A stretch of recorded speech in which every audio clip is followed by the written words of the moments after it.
Are rare genetic mutations a cause of autism? Imagine your brain as a complex network of roads and bridges. Sometimes, tiny changes in the map can cause traffic to slow down or reroute unexpectedly. That's similar to what happens with rare genetic mutations in autism. These mutations are small changes in the genes, which are the instructions for building and running our bodies. Research shows that some rare mutations can affect how the brain develops and functions. For example, mutations in the NF1 gene, which is involved in cell growth, have been linked to autism traits in about half of the people with neurofibromatosis type 1. This suggests that a single gene change can influence how the brain wires itself. Other mutations impact proteins that help neurons, or brain cells, connect and communicate. One such gene is USP9X, which stabilizes proteins needed for forming synapses, the tiny gaps where neurons send signals. When USP9X is mutated, fewer synapses form, leading to developmental delays and autism symptoms. Mutations in proteins like ankyrin G, which work with USP9X, are also connected to autism and intellectual disabilities. These findings show how rare genetic changes can disrupt the brain's wiring.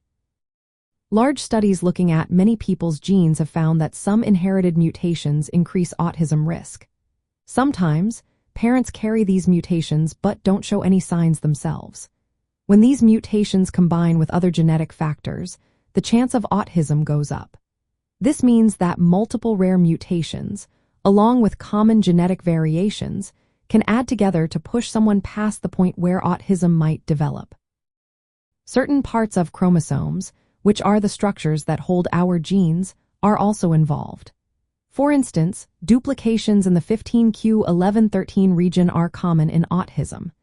This region contains genes like UBE3A, where extra copies or mutations can increase the risk.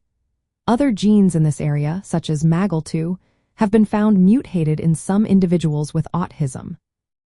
Families with more than one child affected by autism often share rare genetic variants. Whole genome sequencing, which reads all the genes, has identified candidate genes like FRRs1L that may influence social behaviors when mutated. Overall, autism involves many different rare genetic mutations. Some are new mutations that appear in a child but are not inherited, called de novo mutations. Others are inherited from parents but are rare. Sometimes, these mutations act as modifiers, changing the severity or specific traits of autism when combined with other genetic factors. Understanding how rare genetic mutations contribute to autism helps us see that it is a biological condition rooted in brain development. This knowledge can lead to more personalized support and early interventions. It also helps reduce stigma by showing that autism is often caused by biological differences in the brain, influenced by genetics.